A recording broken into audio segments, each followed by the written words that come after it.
your rule clearly states that any discovery in a administrative investigation cannot be used in a criminal investigation. The rule, if you go to 2018, I believe, 1218, 1219, I think that's the area we're talking about. And as far as the criminal investigation, I filed a complaint with the Attorney General, Inspector General, Hiller Moore, the 19th District Attorney, and BOI. And BOI was Colonel Paul, which said that he was doing administrative investigation. And like I'm saying, I think that has not been done timely in accordance with State Police Commission rules, which would once again tell me that the department continues to ignore this commission's duties and responsibilities. I don't recall exactly what TJ said. I don't remember him saying that we could not conduct an investigation. I think if that had been said, that would have been subject to some more discussion, because I don't think that's necessarily the view of everyone. I think what may have been said, if my memory serves me correctly, is that from a practical standpoint, we will defer to allow that other investigation to take place because they've got a lot more resources than we do. And I think I was the one that had asked Ms. Feeney, if my memory again serves me correctly, to make sure we look into this issue of timeliness, yes, because we don't want that time to lapse before we begin something. So, Lenore, what is what we talked about at that time was that there could be no investigation after a year within the way the statute is written. The not is not in the statute. Right. Okay. So that was, as I recall. So basically, we wouldn't be time barred later from looking at this. Right. You have a year to bring the complaint, essentially, right, and the statute doesn't even really say that you can't look at it after a year. Well, although it probably should be fixed. And I may be confusing as well, but I think what you're referencing was when I told you that was about when you were making the complaint about the service of alcohol at Gestech, because you were talking about the alcohol licensing and the ATC license, and I asked if you had ever reported it through the ATC. But I disagree with you. You were talking about criminal. You said you had filed a criminal charge. Of course, we can look at the tape. I stand corrected with what Mr. Simeon actually said in the prior tape. I could be corrected in this one, but I don't think so. I think that the discussion was clearly about it being a criminal investigation. Let it run its course, and then you would look at it. And Mr. Simeon did say wanted to know if it was prescribed for the commission.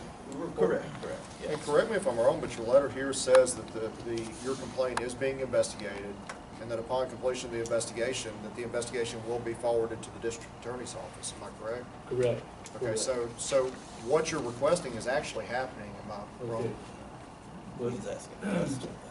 But what I'm saying, if the department, the appointing authority, which is doing the investigation, by your rules, they are specifically timed. And would you read that rule where it says the appointing authority? It gives them a time limit. They'll start the investigation with 14 days of the complaint, within 14 days of complaint, and then it sets out a procedure for that to take place. Oh, you're asking me? I thought you were asking Yeah.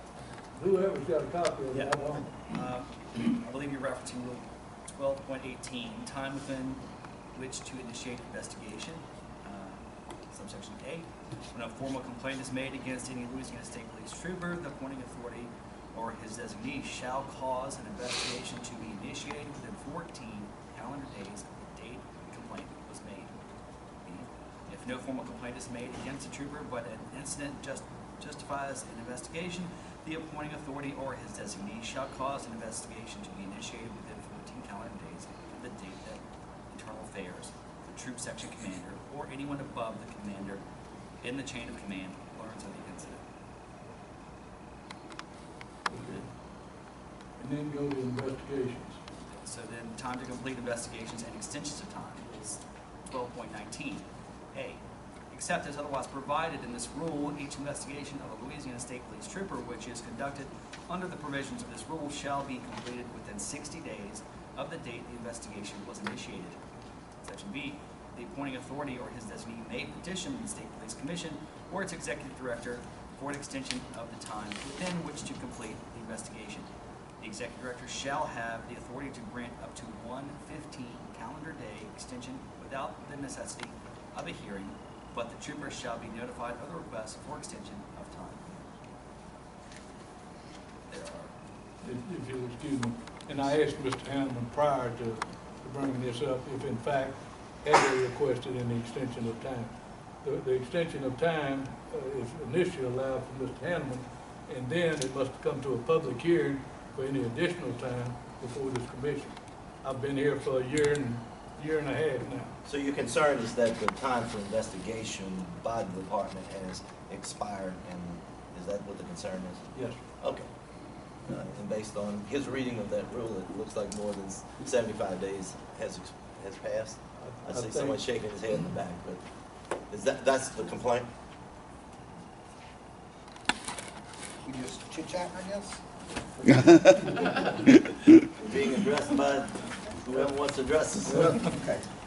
Well, first of all, let's also clarify that the employee under investigation can agree to an extension of time, and that does not necessarily come to the commission. And that's under the Police Officer Bill of Rights, and I believe. So when we read the rule, let's read the whole rule. So we come up with bits of information. Okay, so is The it? rule that you're speaking of, the Bill of Rights, gives you an extra 15 days in addition to the The initial. employee can agree to an extension of time The time limit is to without protect. coming to the commission. What's that extension of time? 30 to 60 days, At the discretion of whom? the employee. So are you telling us that the time limit is to protect the employee, but the employee can waive that time limit by agreeing to an extension of time? And has that happened in this case? It has. And would that be 90 days total? It depends. Because my initial complaint was on, I believe, what was the date on that email? February 19th is what, Okay. My initial complaint was to the commission? And they had 14 days within that. Correct.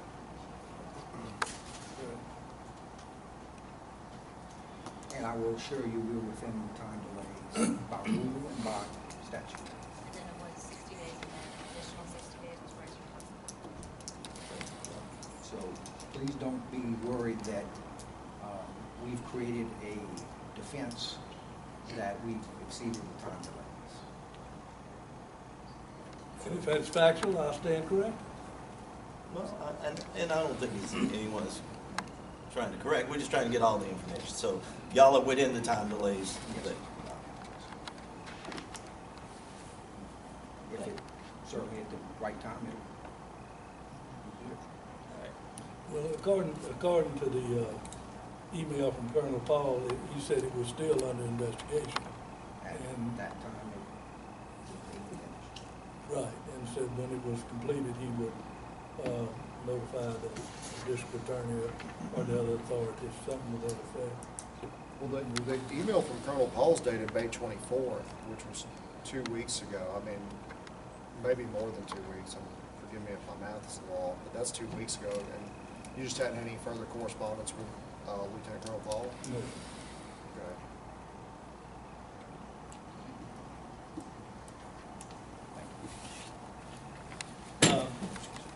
Also, I have a question, just a question. I noticed Mr. Don Bro, Commissioner Don Bro's seat's still vacant.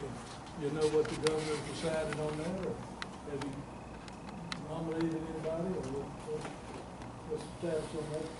Tulane University has made nominations for that vacancy. Boards and commissions and Secretary of State's office are currently reviewing the. Yeah. Okay. Actually, I'll try and explain. This preceded your arrival as the executive director. a letter, upon the vacancy, a letter was promptly sent to Tulane asking them to submit nominations, and we have a form letter that we send now. And the letter arrived addressed to Thomas Doss instead of the governor.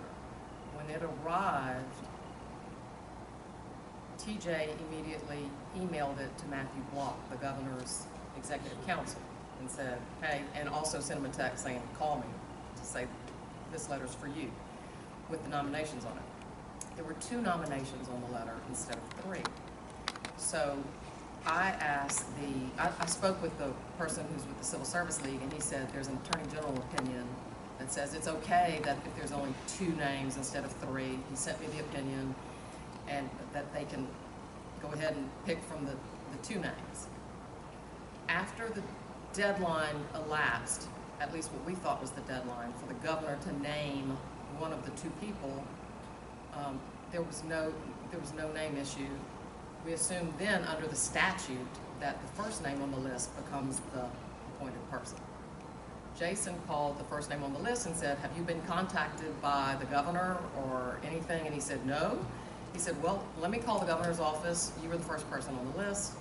He called the governor's office, and they said, we don't have the boards and commissions did not receive a letter. And we said, well, the executive council did. And Matthew Block then called a meeting that we attended and said, you know, we think a new letter should be issued by Tulane, because only 2 names were on this letter instead of 3.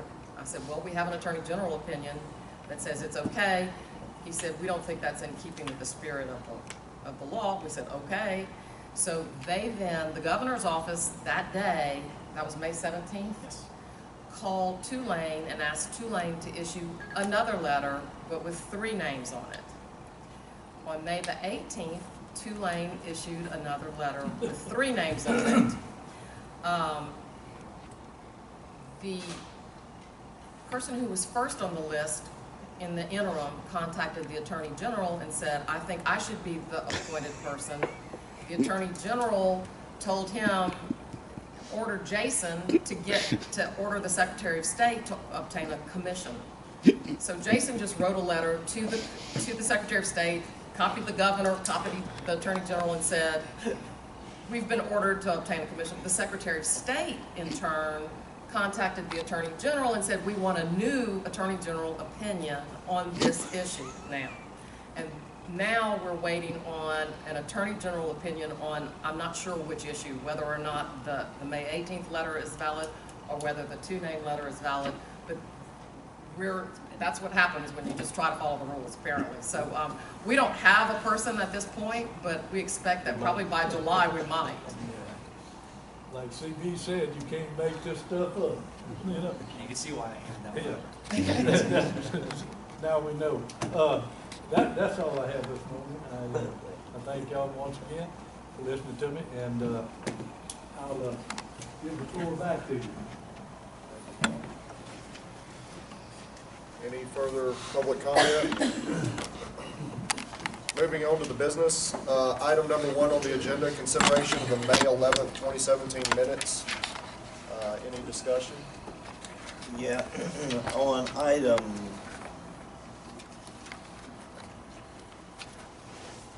7, other commission business, which begins on the 3rd page of the minutes.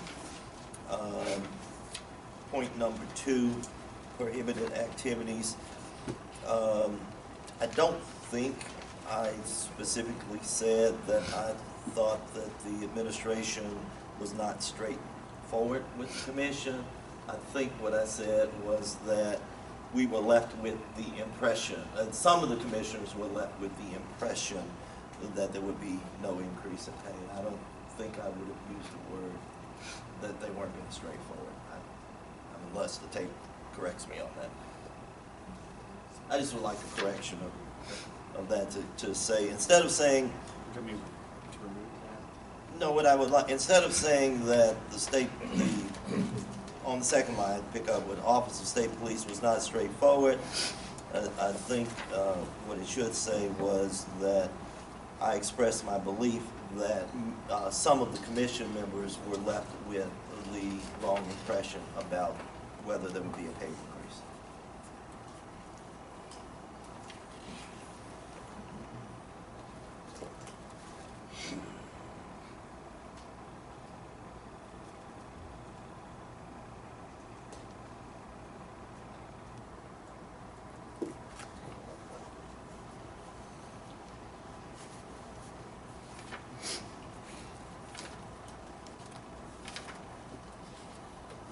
Subject to that, I would move approval of the. We'll just let him finish making the notations in there. So if nothing further, we have a motion to approve. Given that change, second. All in favor of approval of the minutes barring that change is made? Aye. Aye. All opposed? The ayes have it, motion carries. Moving on to the second order of business, consideration of a resolution in support of House Bill 308, Act number 71. Our Executive Director, Mr. Hanneman, has worked on this, and I'll allow him to explain. As you recall, the issue, law statute 421119, which is going through the legislature as House Bill 308, which addressed the ability for Caleb Reed to continue employment, given that his father was in direct chain of command as the interim colonel. This commission met several times on the issue, and it was determined that a resolution in support of the legislation and in support of the troopers was warranted, and therefore this resolution was drafted. And so I'll read this resolution, and if you're in agreement, we have a formal resolution for you to sign. So, State Police Commission resolution. Whereas the graduates of the State Police Training Academy are diligent, hardworking individuals whose commitment, loyalty, and integrity protect and serve the citizens of the state of Louisiana.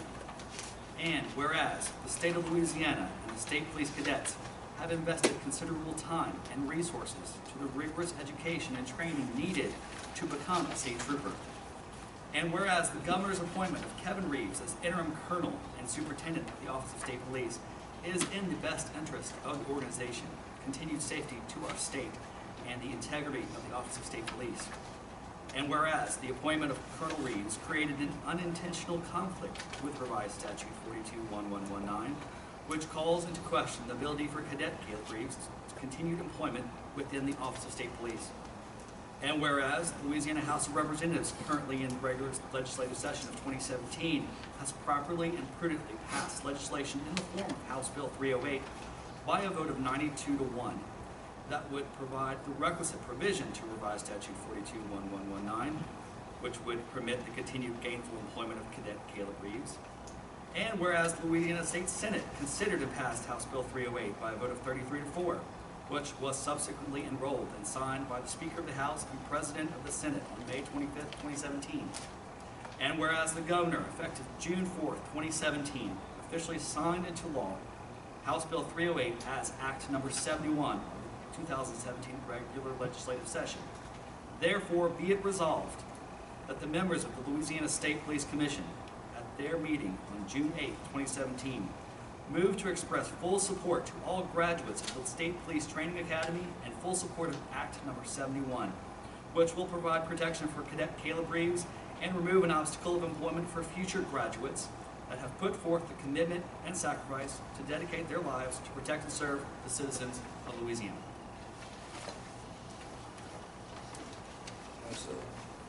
Any comments or discussion on the resolution? Do I have a motion to accept the resolution? I'll move.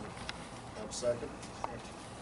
All in favor of accepting the resolution? Aye. All opposed? The ayes have it, motion carries. Moving on to number 3 on the business of the day. Discussion of Office of State Police utilization of various State Police Commission rules. A, TDYs, section 8.10, subsection E. B, WAE positions, 4.1, subsection D1. C, details at section 8.10, subsection D. And D, probational extensions, section 9.1 subsection F. Do we have anyone here to speak today on this measure?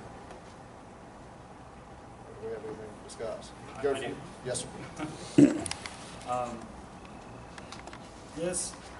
These items have come up over the past few commission meetings, and it was requested by individuals, public and commissioners, to review some of the information and come back. And so this is my opportunity to be responsive to those questions, and we'll walk through the information provided.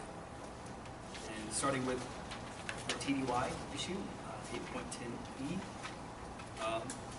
where the rule provides that notification must be made to the executive director. On April 19th, 2017, Colonel Reeves formally notified me and this office of the existence of 56 TDY assignments, thereby bringing into compliance the State Police Commissioner rule that the director is notified of TDYs. Now, although most on the list were outside of the 30-day requirement, due to the change in administration in March and the lack of formalized tracking regarding TDY, I find that this notice is a good faith act that moves us in the direction of compliance. So, and then additionally, through the meetings with the administration and the Office of Human Resources, we are finalizing a form that will facilitate sufficient tracking where there was not sufficient tracking. It was informal. A formalized process that will formalize the notification process to this office. And so with that, the charts that you have in your binders are separated into three sections. The first grouping is the TDY for the legislative session. And this is the most straightforward grouping of the TDYs, as they're directly tied to the legislative session, which is a temporary amount of time. And they will conclude well prior to the 180-day rule maximum. And as you can see in the chart, the anticipated duration, start date was the April 10th, and the duration is through June 8th in the session. And with the special session being called, will likely be through the end of the special session, but still within the allotment of TDY in accordance with the rules. And there's 13 individuals on that TDY assignment. The second grouping is the miscellaneous assignments. Now this assorted group reflects TDYs that were identified across the state. There are 5 TDYs on this list that are outside of the 180-day maximum for compliance purposes. However, the administration has initiated an anticipated duration date of each and looks to prudently wind down these TDY assignments. Look on the second to last column, it has anticipated duration, and there are 5 individuals that are outside of the TDY, the 180-day maximum. But I believe one of those has already been returned. One or more have already been returned to their regular duty. So we're closely monitoring this, and we're working with Human Resources and administration to these. And then the last grouping that we have for TDYs is Troop N. It's an unofficial organizational group, Troop N, and it's located in the French Quarter in New Orleans. And so this is the area that's going to require the most finesse of working out a solution with the commission and the administration for the troopers that are impacted. The nature work is temporary.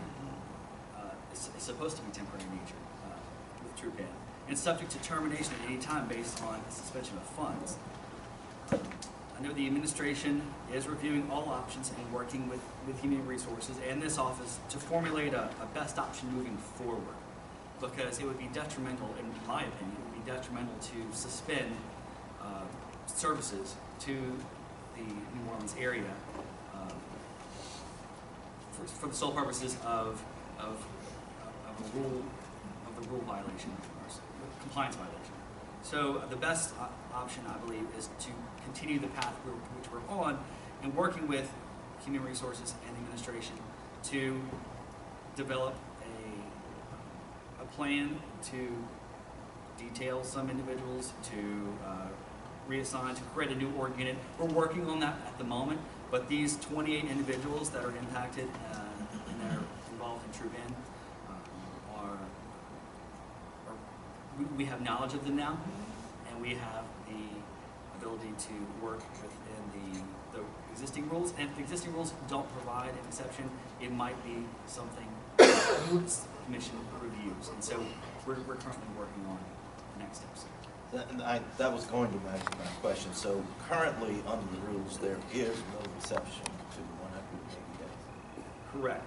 But I believe it would be reasonable for the administration to request this commission grant a temporary exception to the 180 maximum. I'm not disagreeing with that. I'm just trying to understand where we are and what we need to do. So obviously, some action needs to be taken. Or the commission can look at amending its rules, Right. if you want to.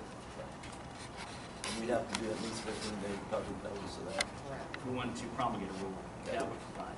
But an exception can be made by this commission for any, if one was requested of the commission.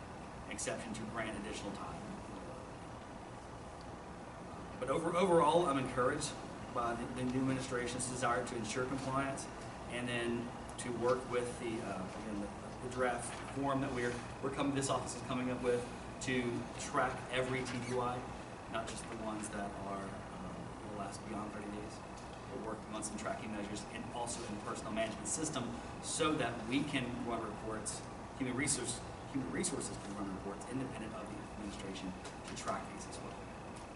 And I certainly don't want to get into the weeds of exactly how the tracking is going to work. I'm sure you've got a lot more expertise in looking at that than I do, but you've looked at the mechanisms that have been put in place, and you feel that they will allow accurate and complete reporting.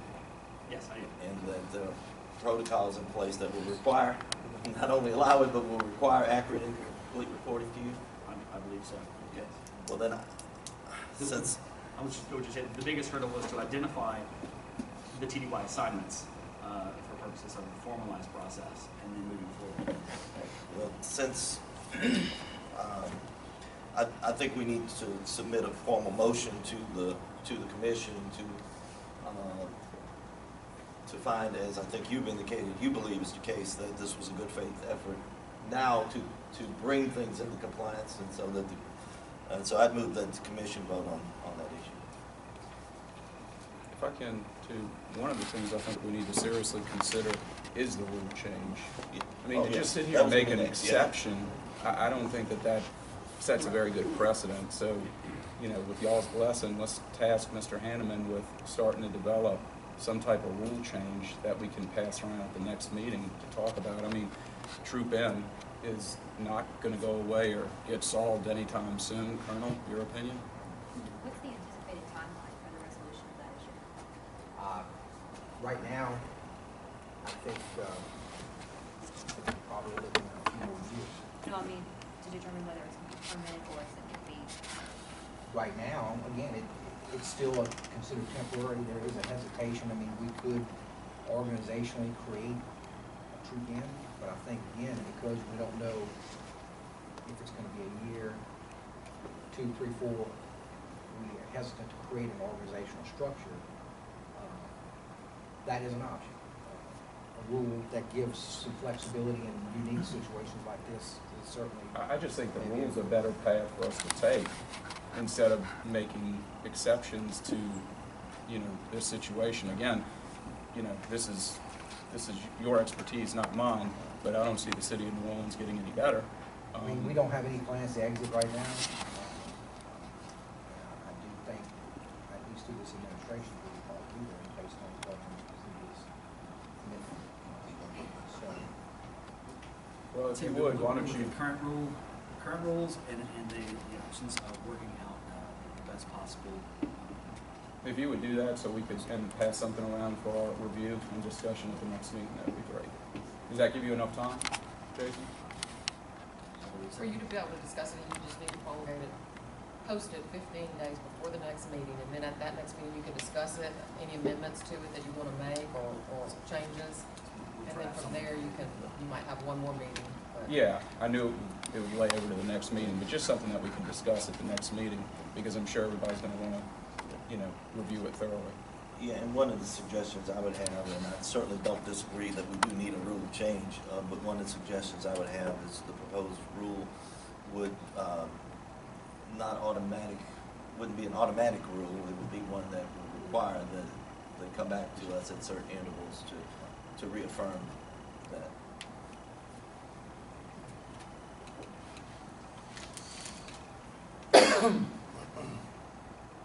Okay, let's take all that and put it to a motion. I think it better be two motions. Okay.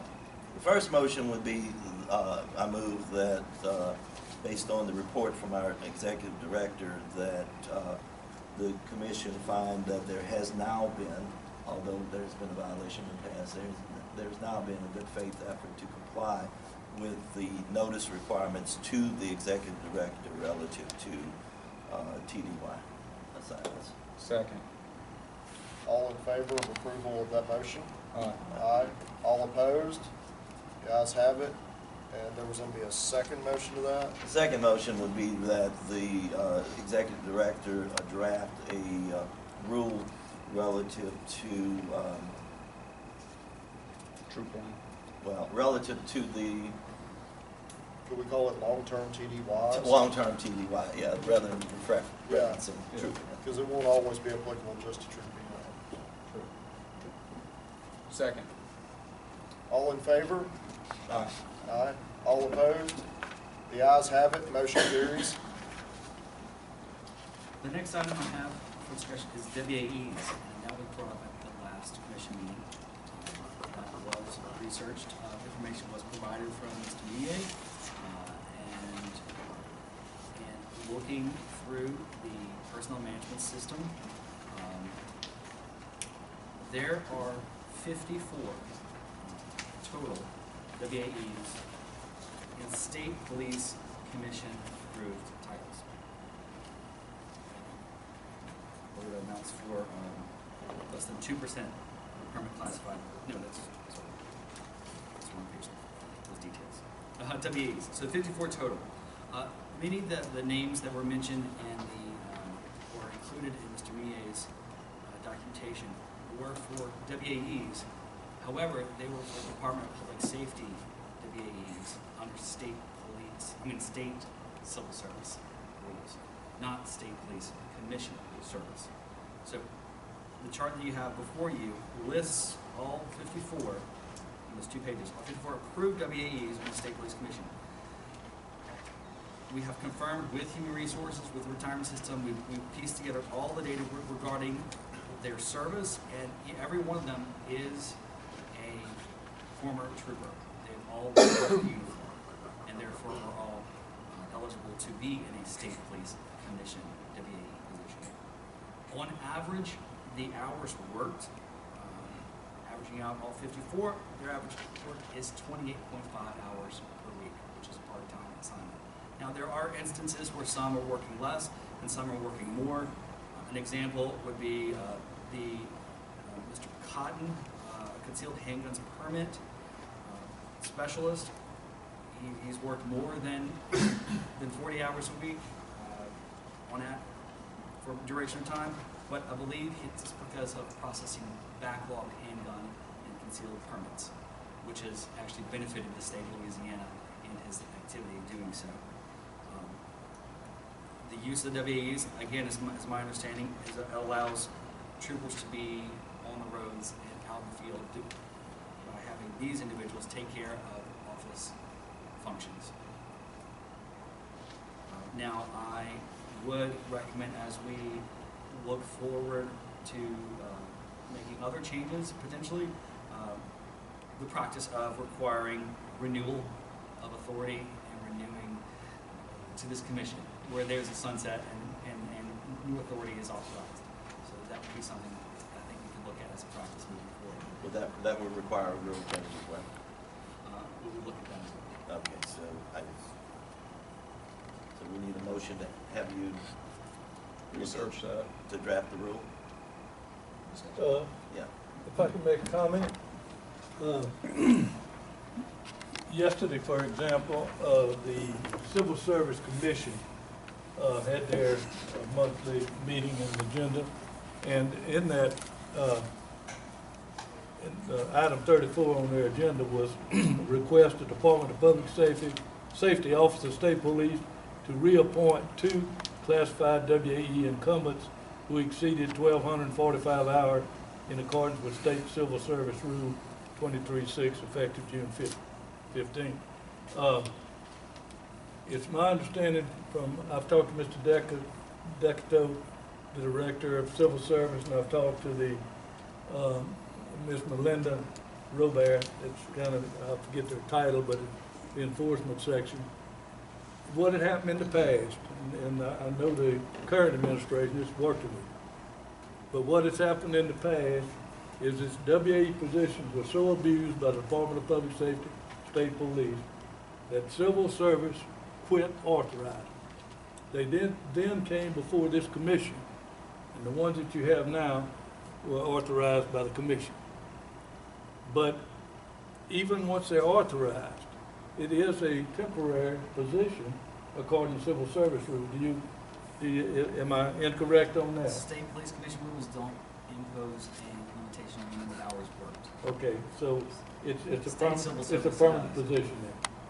It is, the employee does not receive benefits, the employee does not receive retirement associated with the working these hours. And again, the hours vary. On average, the majority of these employees are working a part-time schedule. Am I incorrect in assuming that? And they're at-will employees. They're at-will Right. employees. Am I incorrect, did the commission ask you to obtain their job description?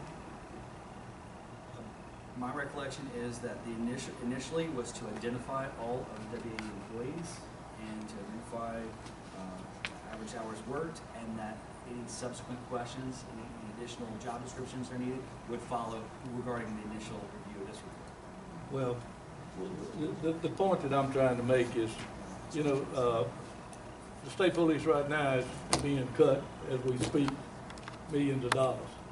And there's areas you need to look at, the administration, as well as this commission, to see if these cuts can be made in other areas. And this is just one of the areas that in the past, like I said, and it was referred to last month, there was a nickname 49-5 Club. Now, I have since found out one of the statements I made about positions, or some of these positions, were not in fact WAEs. They were created as unclassified positions, and people will put in.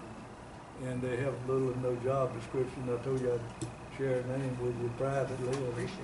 I'll be glad to give it to the colonel and let him review it. But I know that they're making changes. What I've heard today is encouraging, because I think not only does it assist the road trooper, not, you know, it helps because some of these positions, like an investigator, a road trooper might want to compete for that job. But if you create an unclassified position, hire a sheriff's son and put him in that position, then that denies a trooper who has completed the academy from competing for that position.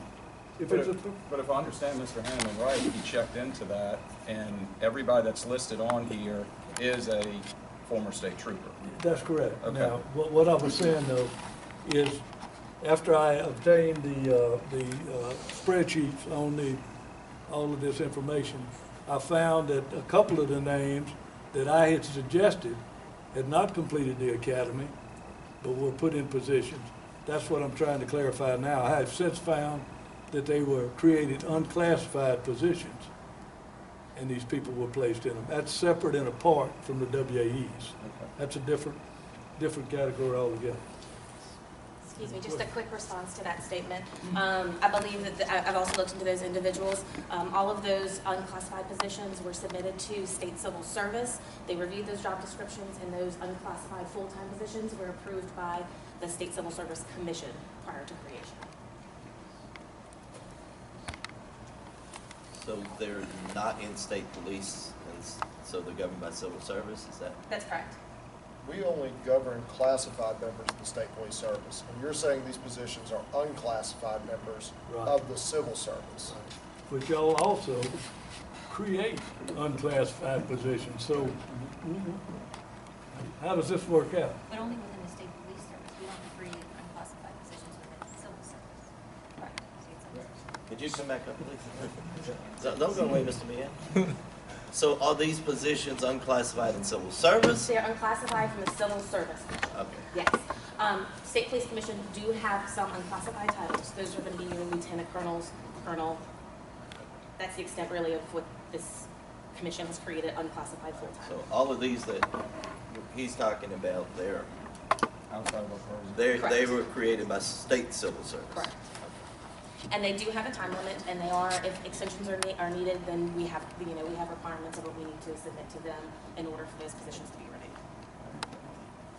But relative to this issue, what I would request is that you provide us copies of the state civil service rules on WAEs that indicate what the limitations are from a time standpoint or from an hours work standpoint if there are state civil service. So we can look at them for possible adoption within our.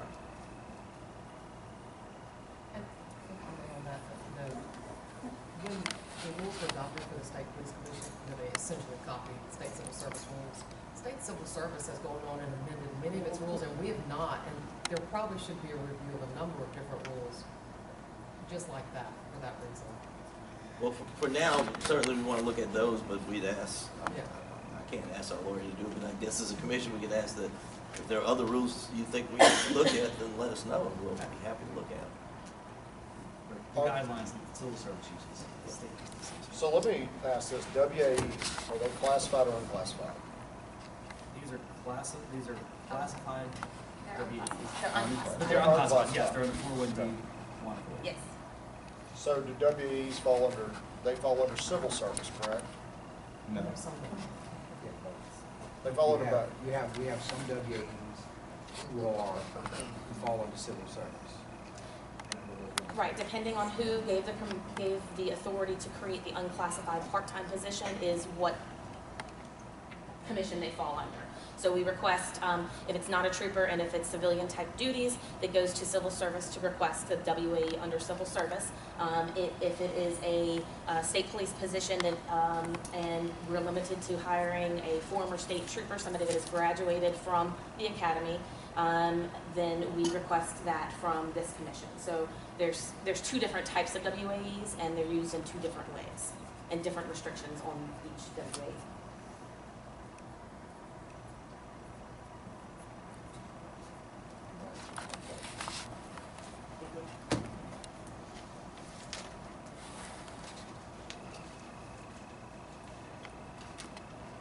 Are you confused? I am. I think not, but we'll find out when we see the rule. It's due to their temporary at-will nature. They're unclassified provisions of this commission's rules, because they're temporary and at-will, that serve a need to help the administration with business functions.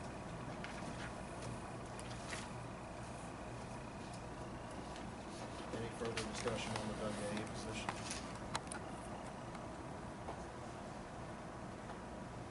Did you have anything further on the WAE? I don't have anything further on WAEs. Okay, you want to move on to C, details? Everybody good with moving on to details? Okay. Yes. And the details, the request, this chart, this information, is in part to response to what Commissioner Braxton's questions are. Whether troopers that failed the test that got promotions, including details. This does not address that. This reviews that question. And currently there are 20, which is less than 2% of permanent classified employees that are on classified detail per State Police Commission Rule 8.10D. And then, as you look at the chart, there are individuals that are on detail, and the organization unit, as should be noted, because this is primarily for protective services, where the employees are detailed to a higher level due to the nature of work in the protective services, essentially in order to receive the higher rate of pay while performing these protective services. And they may be, the detail may end at any time based on the need of the governor's office, their desire to have an employee on that detail. But there, if you look at the second to last column, valid test score, under that it indicates if whether or not this individual had a valid prior test score. And as Lieutenant Colonel Noel testified at the last meeting, the rules only mention the employee meet the minimum qualification. And therefore, it was the understanding of the administration, and they've always used the minimum qualifications of the job specifications for details and not inquired about whether or not the score was on file when using the details. And so this is the information related to that.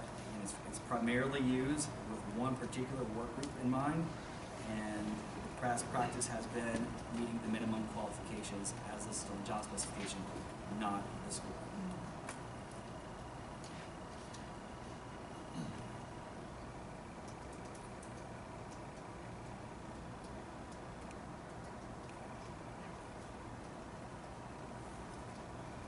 The last column indicates whether or not the employee tested in 2017, or registered for 2017.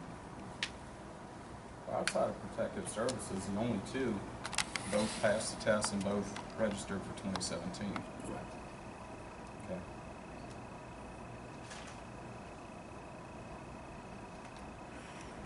It's not widely, in this situation, it's not detailed this is that use of this particular rule, and that it's understanding at the time that a score was not needed. And only the minimum qualifications as the rule specifies the minimum qualification, and the minimum qualifications on the job specifications don't indicate a test score. They don't need a test score For a detail. The detail rule does not require a test score. The detail rule just states minimum qualifications. And minimum qualifications are listed on the job spec. So that's the understanding of the administration. Now, That's how it's been, and I'm not That's not saying interpreted. historically, that's how it's always been interpreted. I'm One could not interpret best it. way of it, not the best, but when you look at the job spec, a minimum qualification is generally time and grade. And so as long as if I'm a trooper and I've got 5 years on the job, I'm eligible for sergeant. And so that, I mean, that's, I know the last 20 plus years it's been. And no one's being critical of that, but I mean, it could have been interpreted the other way as well, as minimum qualifications would also require a passing test, but, I mean, I certainly understand that's not been the interpretation. I understand. Yeah, but why does one person in the criminal division under the valid prior test score have passed and the other has the answer yes? I'm trying to understand what the difference. that was just That's not intended to be a difference? no, that was an oversight. Okay, so, all right. So all of the other individuals are in protective services, or what you explained to me what protective services are? I think I know, but I want to make sure. Protective services are the commissioned personnel who provide security for the government.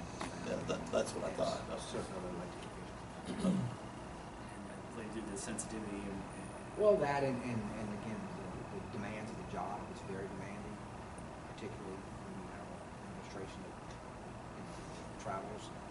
That's a big factor too. So hours are generally long, and there's not necessarily a set schedule sometimes. and a test score is not required for minimum qualification for these positions. That's how we interpret it for many, many years. due to their temporary nature, or the ability for them to be temporary. Are minimum qualifications written in there? And is it? Job specifications.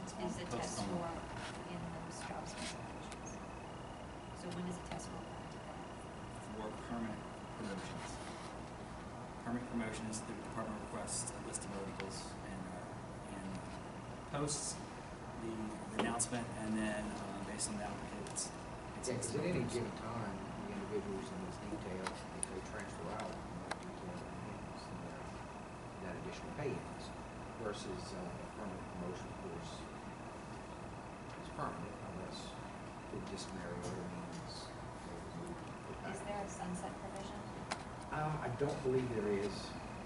There's not. Because my concern is that they're allowed to be in positions without a test score and an elevated rate of pay ad infinitum without any sort of end in sight, which kind of allows you to do the back of what you can. But isn't it a fair statement that the governor's picking his own bodyguards? That would probably be a fair statement. So, you know, That is somewhat the debate too, in some of these specialized positions, human internal affairs, as we do have detail right there, and that it's a unique job, it's not for everyone, and you want to be able to handpick to some extent those personnel. But I I don't disagree understand with that. what you're saying. You know, if you put a 2-year or 2-year sunset on it, Or reapprove it. Or reconsider. what happens if you decide no, and so now we've got to transfer somebody who's been in protective services out, who's been trained and has the skills necessary to transfer them out, transfer somebody new in. That's just And I get that. I guess to use your justification, if it takes a special individual, they would need to be reapproved after a certain period of time. And if their skills no longer justified or was equal to the special person that was required to do that job detail, then you would want a person with that special skill to come back and replace the person who possesses these skills. I guess that's my concern. I'm not saying we should flout what's happening and I or agree, on a it's something going to forward talk about basis. with the details, Yeah. whether it's protective services or any other areas. And again, is having a test score, something that needs to be included.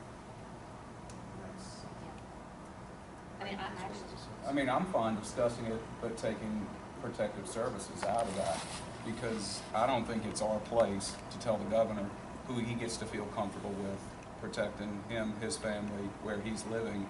If that's a trooper, and he wants that trooper, because that trooper has the skill set necessary, and everybody deems that that trooper has the skill set necessary, I don't feel comfortable telling the governor, well, you don't get him because he didn't pass a test. No, I'm not saying. So what that. I'm saying, I hear what you're saying, on the details as a whole, that's fine, but I think if we're gonna go that route, we need to take protective services out of that discussion. I just think that there needs to be, I'm not saying that there needs to be a promotional test score required for every single position because of the situation that you're describing right there. I'm just saying that I think there needs to be either a sunset provision or a reassessment provision included so these positions don't extend ad infinitum with no check. That's my only concern. So maybe what we could do is try to put a rule together that takes into consideration, because I certainly have your sentiments as well relative to protective services, that would maybe govern the others. And certainly we can discuss protective services as well, if you know, but, you know, let's try to put something together. Reauthorization. I have I no mean, problem perhaps with similar to the taking- long-term TDY, that we just Yeah. yearly come in and present a list of who will be detailed for that year, and if any modification needs to take place mid-year, you can update the commission as needed. If someone wanted to transfer out of the section, just some notice in writing, but yearly you could come and say, these individuals will be special detailed to these sections in this rank. But I mean, would that satisfy everybody for a yearly update of special detail positions? Probably, other than protective services, Yeah. we probably want to report on why it is they need to continue it beyond a year or 2 years, whatever the period would be, yeah. And certainly if there are some other areas, and I know we're talking about if there are other areas or similar reasons why we ought to think about, let's talk about that next time. Most of the other details are very sporadic and it's only short term. Meant to fill in for someone who is out So perhaps if I was detailed to major in 2007, for 6 months before my major. I was a captain major without a military leave overseas for 6 months. So If- I was detailed. Then when she came back, I was back to captain. if the detail is anticipated to last beyond a 12-month period of time, then it comes to this commission, something along those. Yeah. Or it could be after the fact, if it, Yeah. after it reaches a certain period of time. After, versus the ability, as just outlined, for the department to detail for a 6-month period of time or something. Those are the primary concerns addressing. Yeah, and Ongoing. I wasn't suggesting any shorter than a year or anything. I wasn't thinking as short, I was just, my concern is, like I said, Some sort of an end. renewal process. And I have no issue with removing protective services from that consideration.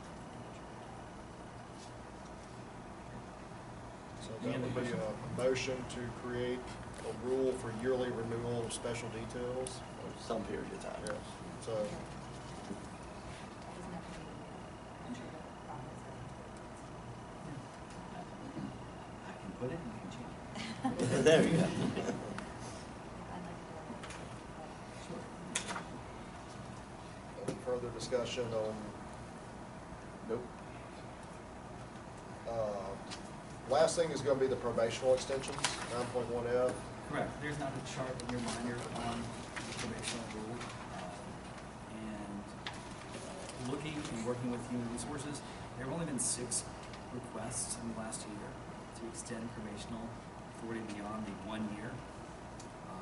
And in those instances, it's been to address some non-disciplinary development issues with regarding cadets, and the administration's well-documented efforts to improve that trooper and not let them go at the 12-month period, but to ask for an extension so that they can continue to work with that individual to improve them. And there was some discussion, I believe, at the last commission meeting on whether or not all probation extensions need to come before this body. Because right now the authority lies with the executive director to approve the extension. And reaching back to my experience as a human resources director and reviewing an extension request that was submitted to my office, I personally view the probation extensions are, again, non-disciplinary in nature and if well justified. The documentation or the individual's names should not be discussed in a format such as this, because it could have ramifications. Be an embarrassment for that particular individual to be on an extension of their probational status. It's a sensitive issue for that particular individual, but a tool for the administration to use to bring that individual up to the level at which they need, up to the level of full performance that they feel comfortable in putting them in the streets. Might a solution to that be that if the individual were to request us to review it, because maybe he might be feeling that they're extending my probation truly as a disciplinary matter, as opposed to as a matter, and I'm not saying that's going on, but as a matter of trying to give him more time to get together. He may feel as though I'm being disciplined by this extension as opposed to the benefit to him. Because if he requests it, then obviously he knows it's going to be in public forum. And I believe the employee can request that at any time. We would not need to do a rule creation for that. Oh, okay. But essentially, the executive director has the ability to extend the probation, but if the employee wishes to bring something to the commission, then they certainly can do so. Well, perhaps it's just an educational issue, and we need to make sure that everyone understands and that the employees are advised of the fact that they would have the right to ask. To address the commission. Has civil service gone to a 2-year probationary period? That's an example where we didn't change the Yeah. way they did. Civil service, it's a May rule. So civil service is up to 2 years. And we have up to 2 years, but the administration here uses traditionally 2 years with 2 extensions being granted by the executive director. Civil service says an appointing authority may say, 6 months to 2 years, the appointing authority can determine that just by policy, and that would be the probationary period. Many agencies, I know the Department of Education was at 18 months when I left, but they were looking at making it 2 years. as well. But that's general rules as opposed to individually applied, as I'm hearing you state the rule. Correct, Yeah. correct. So, We have historically, over the past several years, on the civil service side, new hires, probationary hires, in their conditional offer, say 24 months probation, to give us that time, and give them time. You know, certainly, if you have an employee whose performance is exemplary, and doesn't mean you can't take them on probation sooner, but, you know, we have had some that will reach that year mark, and as an agency, we have to make a decision. We've invested a lot of time and money in training, and perhaps they're not where they need to be. So if we can't extend them, we may decide just to let them go. Extending them is always, it's a benefit to them and us, because, again, we've invested a lot of time. We really don't want to make that decision and say, you know what, we're just going to have to separate ways here. But give them time, give them extra training, because some people, and as I mentioned, in other items that we looked closely, only 6 in the last 12 months. Requests have been made. How many people are on probation? Which are the number of individuals on probation at any given time. Over the last 12 months? Over the last 12 months. I mean, I don't have those numbers in front of me, but probation is 1 year from the graduation dip of the academy, and there have not been that many academies in the last 12 months. So. Six requests. so any error from, I guess, 52, you know, the last 2 classes, we have some on probation now, and it's graduate. I can speak from firsthand knowledge, the last class isn't even off FTO, because they're just drawing up to their end. Knowing several of the troopers who graduated the last class, they're drawing at the end of their FTO assignment, so they would still be on probation, but the probationary period isn't just about the FTO, it's about extending past that, how you're going to behave individually. But Mr. Millier, I've seen you raise your hand. Just a question, please. Mr. Simeon said that a probationary party could come before the commission. Am I incorrect in thinking that a probationary employee is not eligible to come before the commission and appeal? Because that's the reason they're on probation. They could be terminated without cause. That's what probationary is. Appealing, but it would be to provide comment for. But would the commission have any authority? Exactly. He doesn't have a right to appeal the termination during the probationary period. That's how it works in civil service and state police. So even if it came, there'd be no basis for us to say. Because it's an internal agency Yeah. But person. what if, I guess, and just so I'm understanding, if we request an extension after the approach after first year, we're asking a 6-month extension, and come before the commission debate the extension request? I don't see where the rules allow for that. Well, I mean, could the rules allow for that? It would essentially make, I guess, granting a property right. Yeah, I think the problem with it is if you're taking away, the rights vest once the probation ends. And so if, for instance, if an extension is denied by the commission of probation, they might turn around and say, well, then we're terminating the employee, we're not gonna work with him anymore. And we wouldn't have, he couldn't appeal that. That's, We could not adopt a rule that says, we're just brainstorming this. We could look, we Unfortunately, could we research. have to do this in this format, but we could not adopt a rule that says upon the request for an extension, the employee has the right to ask that not only that we deny the extension, but that his position be made permanent. I'm just asking, could we have a rule that says that? And I'm not expecting you to know the answer to that, but that's what I would like us to look at. My gut instinct without research is yes, you could do that, but you have to think of the larger implications of doing that, because by doing that, you are in effect granting that probational employee property rights to their position and the appeal rights. And then you're going to get the attorneys involved in everything that goes along with having an appeal.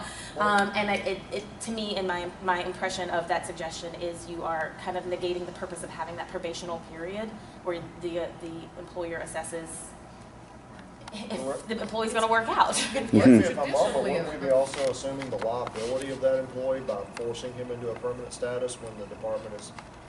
That's correct, because if then they turn around and do a disciplinary removal that has all other things. that Now, the happen. employee, though, can appeal if he is probationary and he's being discriminated against. Correct. There are So those provisions for rights are appeal for still there. probationary You know, employees. The reasons that might make this commission want to say, hey, wait a minute, you can't get rid of this guy, like discriminatory reasons, but he has those rights. That's correct.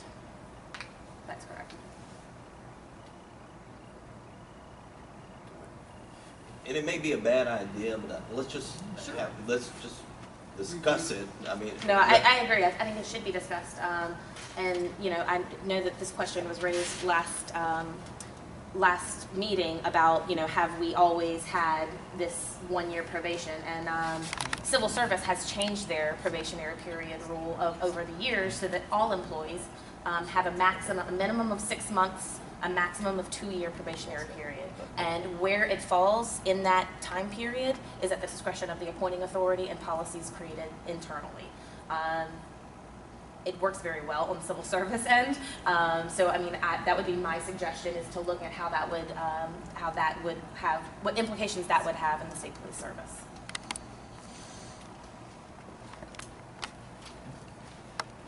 Any further comment? Further research. Okay, further research. If nobody objects, because I see we're fixing to get into testing, can we do classroom rules and take a 10-minute break, or come back and finish 4, 5, and 6? Anybody object to a 5-minute break? Okay. All right, we'll go into recess for 5 minutes and return. We're going to move on to item number 4 on the agenda, review of test score data for prior years. Mr. Hanneman, you've done the research on that. And again, this is in response to some of the questions that were brought up by Commissioner Brapson. The remaining 4 questions, I believe, that he brought up at the April meeting. And so the charts you have in front of you are in support of those. And so the question of, you know, how many troopers took the promotional exam? So the data here shows in 2013 there were 439 troopers that took the exam. 2014, 336. 2015, 214. And 2016, 289 actually took the exam. In 2017, let's just have that, 451 took the exam. And we passed the makeup date as well, right? Correct. Everyone has taken the exam and or the makeup. That's inclusive of both of those. His question, how many troopers passed? We have that data as well listed on these charts. Can we read those, or do we? How many troopers failed? Those are indicated on these charts. And then how many troopers did not take the exam? And in calculating that number, we based it off of how many registered versus how many actually took the exam. And the most recent one, 489 registered, but 451 actually took the exam. So 489 registered. Do you have any questions regarding the prior score data? Because this is the information that was asked for prior to looking at Mr. Braxton's question about extending this. So if we were to extend these scores, obviously only the passing scores would have an effect. How many people would we be basically extending the score for? I guess that would be the cumulative number of passes. Of passes, correct. unless some of those people also took it already this year. Yes. But we don't know, we don't have a, I guess that would be the other question that would help define the scope of what we're talking about is what's the cumulative effect of, you know, this, if we went back to 13, or if we went back to 14, or if we went back to 15, and we can see it obviously for 16, but we'd also need to know how many out of that cumulative effect would be eliminated because they also took the test in 17. How many took the test this year? took the test this year, 451, just given us yesterday afternoon. Right. So 451, so we had a higher number of people test this year than any of the previous years. Yeah, correct. Because this year was the new test, right? Yes, it was a mandatory retest.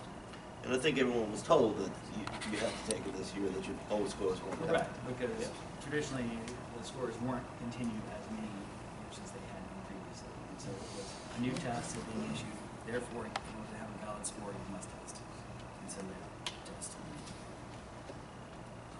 Just for the sake of completeness, though, maybe you could report that at the next meeting, what the overlap number would be. Because I don't. Let me ask this question. I don't mean to interrupt you. Perhaps I'm misunderstanding. What do the numbers matter in terms of the cumulative number that will be carried over? And what we're concerned about is the substantive nature of the test, and that's the reason for the vote of whether the test score should be carried over. And that would be, the vote would be number 5, item number 5. This is. We're supposed to vote on this? Not this. This is just a review of the data so that you can then consider it when you look at item number 5, the request to extend the score. But I guess the question that Monica's asking, not to put words in her mouth, is what does that number matter if the test is a brand new test? The information's new information. I guess that's, you know, if I understood you correctly. That is my question. And I certainly understood the question. I guess the only reason I'm bringing it up, I see Commissioner Braxton is not here today, and I know that's what his issue was, and so I just wanted to get this additional information because the question on whether or not we are diluting the value of the test, if it ends up that we're talking about 15, 20 people, it's not going to have much of a diluting effect. If we're talking about 200 people, it's going to have a much more of a bigger effect on the potential diluting of the validity of the new test. What do you mean diluting? That's what the justification was, that if you bring all these extra people in who didn't take this new test, you dilute the validity of the test. That was the argument that was made for not extending it. It's going to depend on what that number is. Well, the argument for not including the previous test was Helen Wise came here and said this was a new test. Yeah. And that for the test to be valid, everyone has to be graded on the same exam. And this is a new test, therefore the previous tests aren't valid in comparison. Well, we made the same argument when we were talking about details just a minute ago, that it's so few people on details that it's not going to have a big impact on the issue of testing. It's the same. It's just extending that same argument to this issue. And correct me if I'm wrong, but I believe if once a new test score is issued, then the prior scores will come invalid. Like you go with the most current test score. The trooper has the, so the 2017 score, once those scores are issued, then traditionally we would not look back to 13, 14, 15, 16 for the highest score or On a particular trooper. on a particular trooper. Right. So the previous scores would expire. So I guess the question is, if they took a 2017 test, the motion on number 5 is to keep all their prior year scores valid, and then so that would be keeping the scores valid for an additional 12 months. Then when registers were issued for promotional opportunities, it would be the highest score, I suppose.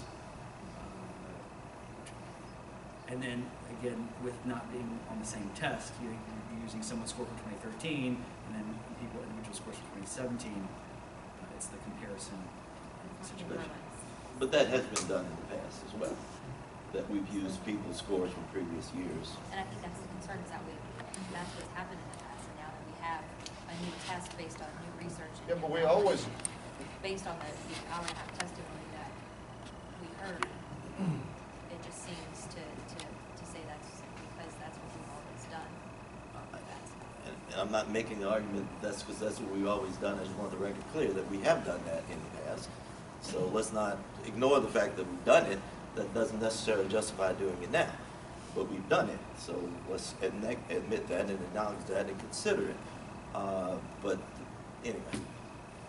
you don't have to come up here to speak, so it'll record. Let me just say, even though we introduce yourself. Derek Centino, Louisiana State Police. Great, thank you. Even though we've done that in the past, usually what has happened is they were given an option prior to the test. The rule was changed prior to the test to keep your grade before you go test, so you had that option. In this particular situation, everybody has tested. They were told that they had to, it was mandatory that they had to retest because the test was being changed. And let me also say that this test was not substantially different. There was one section that was added to the leadership portion of the test, which, in my experience, it only covered policy and procedure. There wasn't much information from the leadership portion, and I think that's what a lot of the problems that we're having, or the kickback we're having for this particular version of the test, that it didn't really meet the expectations of what we were looking for.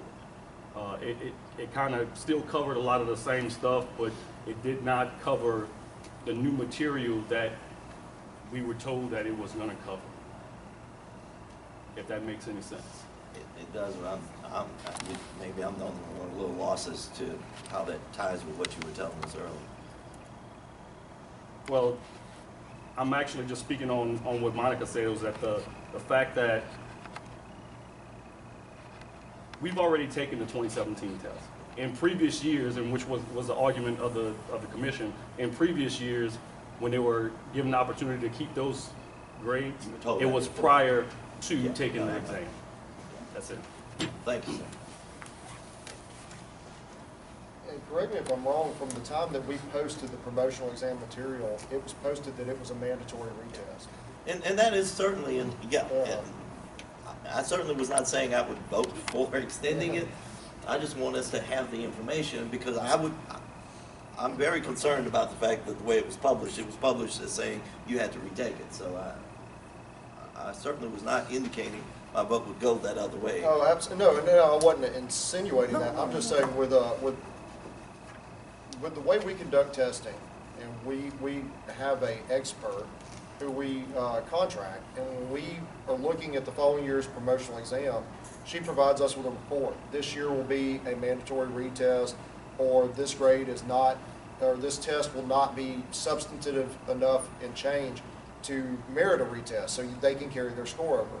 And on the advice of the expert, we said everyone had to retest. And now the test has been given. Everyone had ample notification, opportunity, so. And Lieutenant Edgar, Applied Technology. All right. This is part of State Police. Just something to share with you. It's been shared with me and my guys.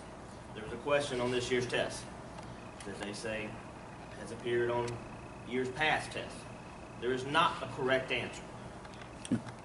There is not a correct answer. All right, so it's a scenario with a female who was arrested for DWI and does not have a valid driver's license. Scenario stated she was taking prescription medication. Her BAC was 0.60 grams per cent. Question asked, why can't she be charged with DWI, 1498? The possible answers are, A, she can't be charged because her BAC was under 0.080 grams per cent. B, she can't be charged because she was taking prescribed medication. C, she can't be charged because she was on a combination of alcohol and drugs. D, she can't be charged because she does not own a driver's license. There is not a correct answer in there. And the reason that I bring this up is two issues. One, this test question has appeared on tests in the past and has been brought to the attention of the people administering the test. and it was not excluded on this test. 2, if this question exists, its very existence casts a shadow over the rest of the test. Do you agree or not agree? I'll agree with point 1, Yeah, not that's- necessarily point 2. And I'm going to use this as an example to go back to a couple of months ago when I made the statement when we were talking about budgetary issues and trying to chase money for the future, is I'm going to stay on record at some stage of the game, we need to handle testing in-house ourselves. Hire somebody, develop the tests ourselves, keep it under the control of the executive director, and do these tests ourselves. I don't like the hiring of outside parties to develop these tests with us not having control over it for one of these very reasons. There's many reasons why, but that's just another reason why. I mean, if they've brought this to their attention in the past, that there's a question that cannot be answered, and it still finds itself on the test year after year, he's right, it's indicative of a problem. Now, do I agree with you on point 2 that you just have to throw the whole thing out? Not necessarily. Obviously, somebody smarter than me has to go through that test question by question and see if there's other instances of that. But it's disheartening and it's concerning that if that question's been there and it's been brought to their attention, somehow with this brand new test that everybody had to take, the same questions on there. That's a problem. There were other issues on the test that I took.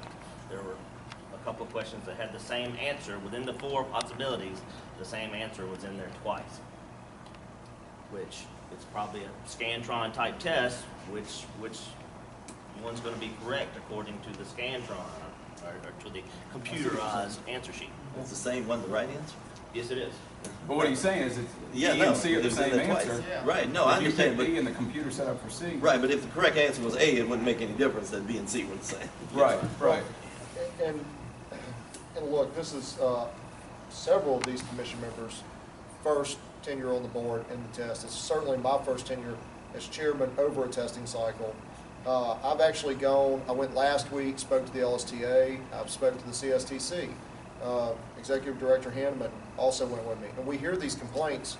These are recurring complaints that individuals make. And I asked Mr. O'Quinn, I asked Mr. Miller, I said, would you please poll your people, get them and compile a report of your complaints about the test.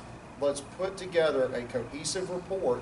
Let's sit down with Helen Wise and go, these are recurring issues from the troopers. Let's improve the test. Let's not make the same mistake twice. That's the best idea I have because I can't say, Helen, give me the test. That's just, I mean, I just can't go to her and say, I want to look at the test now and review it. What we need to do is take the problems to her. We need to allow the executive director to coordinate, and we need to take these complaints collectively and say, we expect a better product. You know, so I mean, I don't know what else more that we can do other than that without compromising the integrity of the test. And people say, well, why can't we have our test back to see the wrong answer? I'm like, well, if we extend the test grade, now you've got a copy of the test. We can't do that, but we can certainly, with an executive director, give him a complete report and say, these are the issues statewide. This is what has come from the trooper body at the state police, and you don't have to be a member of either organization. Anyone can email myself or the executive director, and I will make sure that their complaint remains anonymous and that it is compiled into the report to be presented to Ms. Wise. Email any of us, Yeah. and we'll get it to Jason. Take care. Thank you. Thank you for speaking. Any further discussion? To be clear, the overlap, my instructions, my things to do. You want me to repeat? Well, if we're gonna vote on it today, then obviously it's gonna be too late to get that information, but we haven't gotten to number 5. Have we gotten to number 5 yet? Okay, well, when we get to number 5, you may or may not need to do that, so let's worry about it after we pass number 5. Okay, well, does that complete discussion of number 4? Any further discussion? Moving on to number 5 on the agenda, consideration of a motion to advise the executive director, Jason Hanneman, to keep the 2013, 2014, 2015, and 2016 promotional exam scores valid for an additional 12 months. Do I have a motion on this matter? I don't think you can, even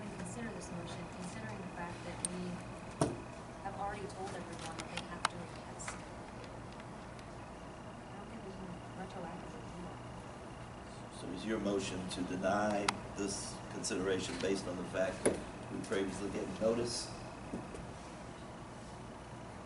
I guess,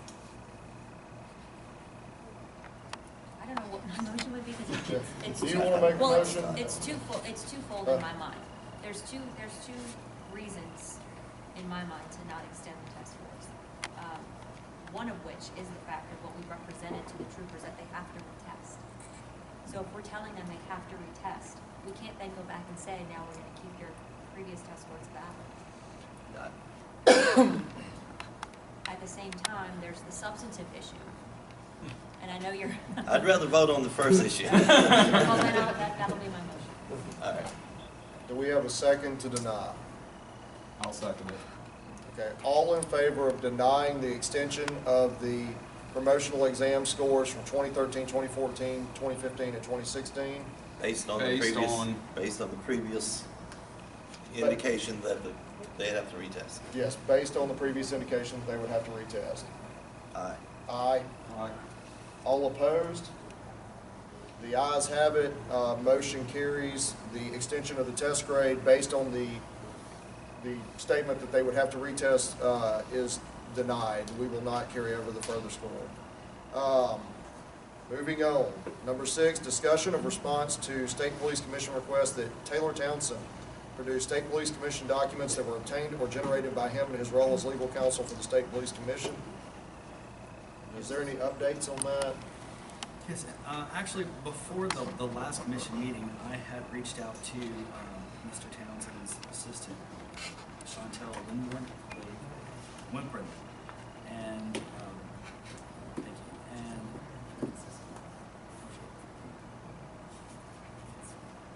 it's Colleen. It's Colleen. She's not his assistant. She's a little. We can't hear you, Mr. Hammond. Okay, so Ms. Wimprin, the colleague that works with Mr. Taylor Townsend, I requested a report related to the LSTA issue from last year. And if there was a report or if there was a reason why a report wasn't issued, to please communicate that. She indicated that she would have to speak with Mr. Townsend. I then sent the letter you have in your reminders. I sent a letter to Mr. Townsend, which stated that based on his legal services contract, which came to an end, for all records, reports, documents, and other material to be transmitted back to this commission, inclusive of any final reports that should have been produced for investigations and or any documentation as to why a final report was not issued. I sent this letter to his attention via certified mail. It was received, and we have a return receipt of that document. But as of today's date, I have not received any communication from Mr. Townsend or But no, I do understand there were documents that were previously turned over to the commission, is that correct? Not from them, it was a box of documents that the LSTA produced pursuant to a subpoena, and it is here. Okay, so. And then, part B of that, at the last meeting, I believe, Mr. Simeon, you asked me whether or not a report was required at the conclusion of, or a decision at the conclusion of the LSTA investigation. So I researched, first of all, the minutes of the meetings to determine what was said when the investigation was allegedly concluded. And the July meeting, in that meeting, Mr. Townsend gave what appears to be oral reasons for why he felt that there was not a violation of the law, and why he felt that the commission did not have jurisdiction over certain aspects of the complaint. And so he stated those reasons, and then at that meeting, Mr. Simeon moved to take no further action by the commission relative to the investigation based on the facts, and it was seconded by Mr. Bro and passed with no opposition.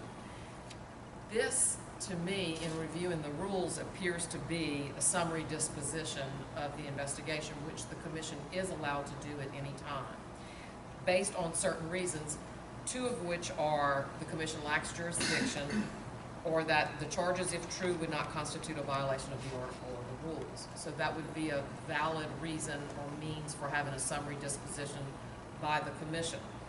However, if in fact it is a summary disposition,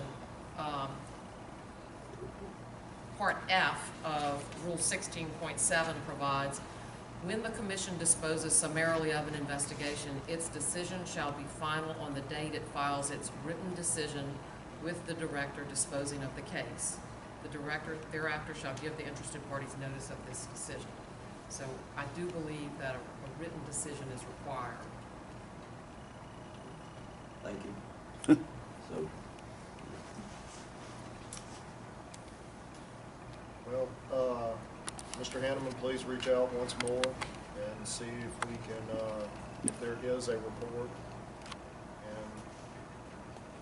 And just for the commission's information, if there is a written report by Mr. Townsend, it's something that needs to be either adopted or edited by the commission and then signed by the commission. It's not a report signed by Mr. Townsend that will conclude the investigation.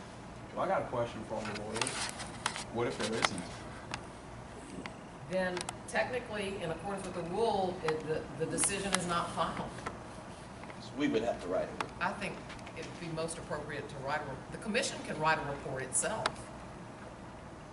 In the normal way of handling things, I, as the referee, write a decision, whether it's summary or after an appeal, provide it to the commissioners to edit or tell me to write something different. Once the commission's satisfied with the opinion, then the commission signs it. That's the normal course of business. Well, can we put a timeline on the issue with Mr. Townsend and say if we don't have a response or something from him in a certain number of days, that you'll go ahead and begin drafting it? Because otherwise, this is just going to float out there The only forever. problem with me drafting it is I did not conduct the investigation.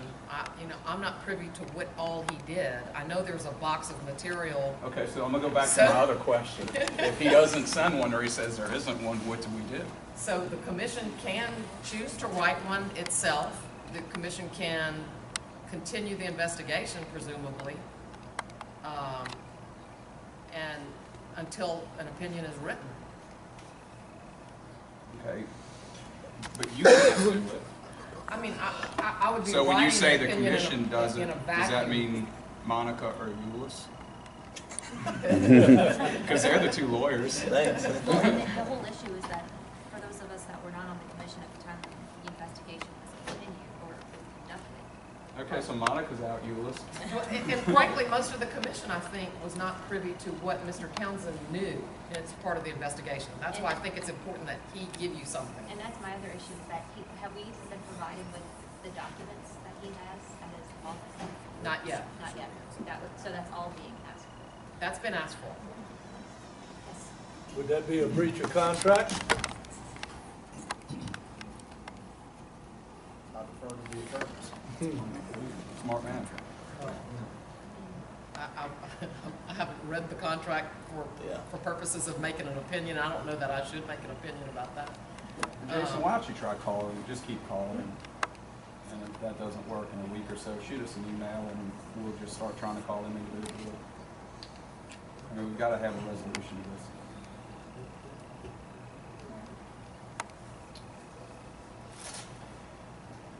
Okay. So to close out number 6, please continue to reach out to Mr. Townsend, see if we can obtain a report. If not, please keep us apprised. Number 7, other commission business. Yeah.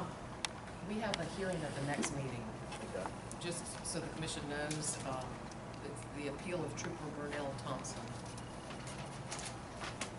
I'm not sure on the basis. Are we Is it witness anticipating that? heavy? Michelle, do you know? Okay. Are we anticipating that being a long hearing? Well, I was just asking Ms. Giroir, because she doesn't anticipate it real long. I don't think it's gonna be a long hearing. I'm asking Ms. Speedy if we can have a status conference. Mr. Thompson is not represented by counsel, Trooper Thompson. And I thought if we had a status conference to discuss it, that might help speed up the hearing. So, And we talked about that earlier. Ms. Giroir is out of town next week, but we'll have it for the week after that. bearing in mind, does anybody have anything on the schedule for next month that they would want to start the meeting earlier? I see you over here, Mr. Chairman. No, I'm good. I'm Good, okay. All right, moving on, director's report. I'll just keep you posted on the current budgetary situation in session right now. We appeared before the Senate Finance Committee to make our case that the proposed cut that was currently going through the House would be deleterious to this agency. The $60,000 reduction would not be something we could absorb with our limited budget as it already is. I was pleased to see that the Senate Finance Committee removed the cut from the House Bill 1. However, that amendment was rejected, along with many others, by the House as they currently are hashing out the budget.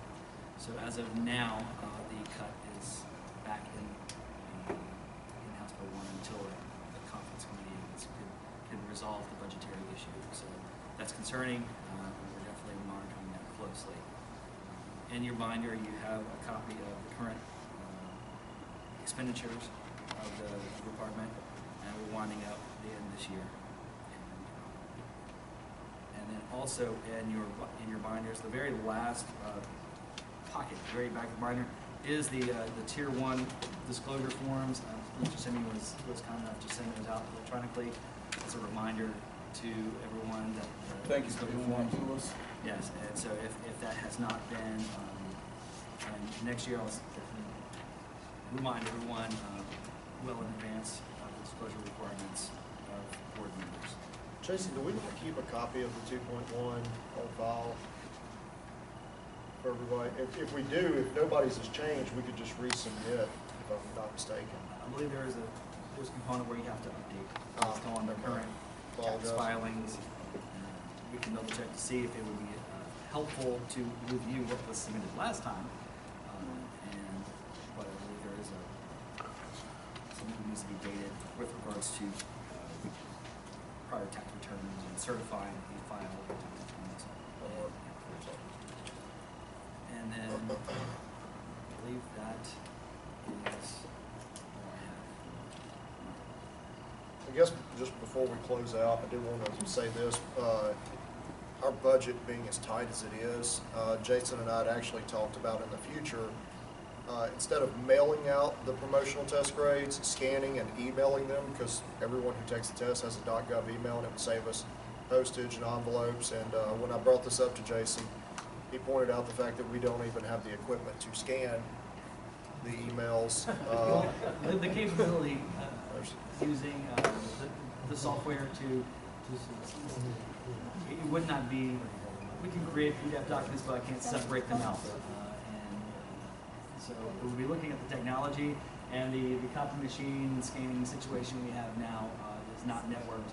That will allow us to connect to our devices. So I've currently looked into options with Xerox, which is a provider with the state, to upgrade our machine for a long-term lease, and that's where I think we can come up with some efficiencies and potentially move to go that direction.